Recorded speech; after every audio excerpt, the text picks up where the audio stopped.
Yes. The best experience I've had on a set.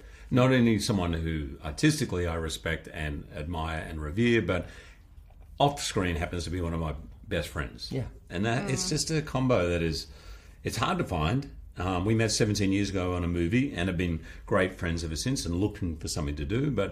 And then you add Sean in, who's also one of our really close friends. And so it was really unique. And you see us all on camera and we're all, mostly joking around and taking the, shots at each other. But in real life, we're all like really vulnerable and like gushy and talk about our feelings. So it's kind of nice. It's both like a persona and then just like an offline men's group. That first promo that we shot at my house, that's right, where we announced it just sort of casually, where I say I couldn't come up with anything for a Deadpool movie, so I just went with Logan. What do you say, Hugh? You want to come back? And he just he walks up the stairs, and that's kind of it.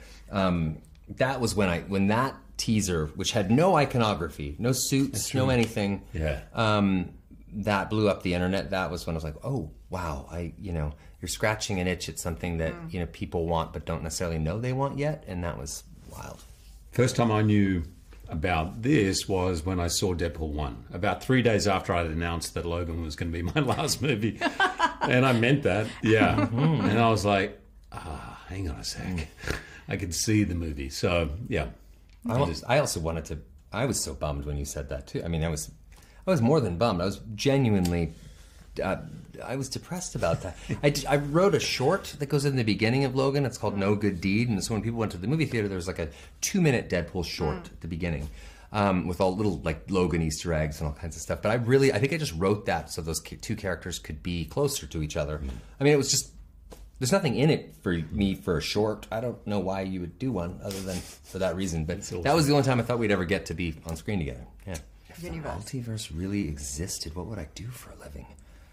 Boy, I would want to be a Marvel executive, but like 5-6 years ago. Just rake that in, right? Just feel it. Just riding.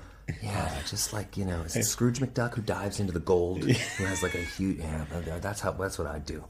Oh, I'd be insufferable. Yeah. Oh, I don't know. Something outside of entertainment.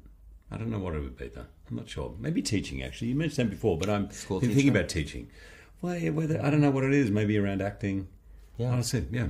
I trained to be a firefighter, but because my dad was a cop and my brother was a cop, and that was my way of rebelling. But I ended up bailing on that and moving to Los Angeles. So I don't know. Maybe I would have been a firefighter. I don't know. Yeah. I can see that. Right? Yeah. You know what I'm going to do? I'm just going to make a calendar. Because the fans, for both of us, have been incredible, have embraced us, and it's the reason the movies are being made. And so to be able to be out there and meet them and sign their things and see them dressed up and see the tattoos, it's incredible. It's really cool. I have a tendency to kind of, in my regular life too, sort of shelter a bit. So being on tour with Huey is really, each day is like, come on, let's go. We're going out. We're going somewhere. We're going to do something. So it's the best part of our job. You get to immerse yourself in a new culture, even if it's just for a day or two, and then you're off to another beautiful city that you get to experience anew again. And I can't believe this is considered a job. Yeah.